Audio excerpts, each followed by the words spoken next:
Right. As I said earlier, I never mind asking a stupid question because they're not stupid questions, and because if I thought of them, someone else would have thought of them, and it's either been badly portrayed, which in your case it certainly wasn't, or badly understood, which in my case it certainly was.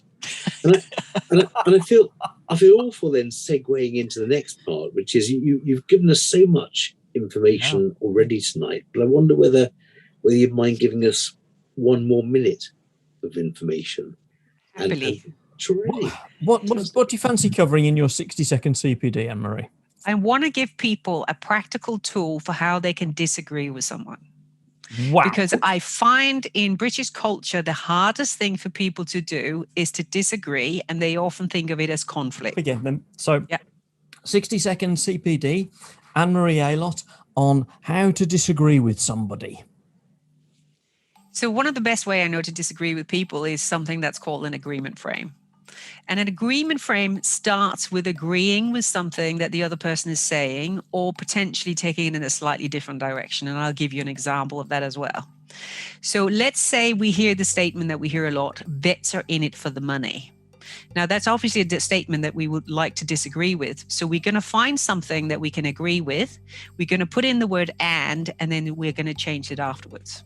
So we might say, I can see why you might think that vets are only in it for the money. And what I would like to add is that it's actually incredibly expensive to run a veterinary practice.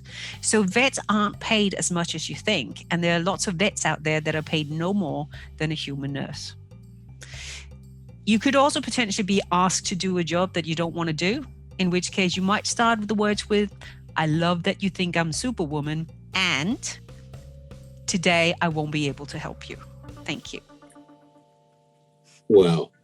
But brilliantly portrayed. Yeah. Absolutely to the millisecond put through and made perfect sense.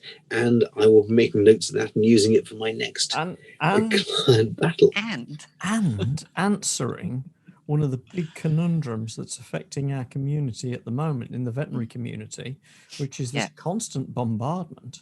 I noticed that a famous insurance company have even gone into the, with vets bills the way they are. You've got 3 puppies in that box.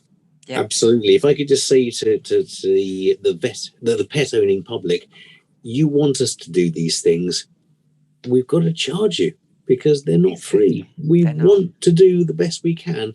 We want to do whatever you want us to do. Yeah. But we have to charge you. We haven't got the multi-billion resources of the NHS to dip into. Everything we have is shared between a few practices. I often say it's the vet's job and responsibility to make the recommendation. It is the owner's responsibility to decide where their financial status is and what they're able to do, and neither one should judge each other for it. Absolutely. And I'd add to that, I think you're absolutely right, Anne-Marie, but I'd add to that, and I would add to that, that it's the vet's responsibility after that to make the owner feel okay. Exactly. Yeah. Exactly.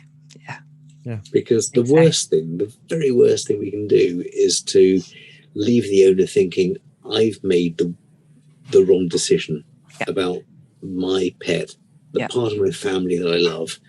And I feel I've put it to sleep, or I've done an op, or I've not done an op. And actually that was the worst thing I did, because I should have not put it to sleep, or I should have not done the op, or I should have done the op. We've got to give them informed consent. Yes, and I think it's a really important job for vets to support the owners.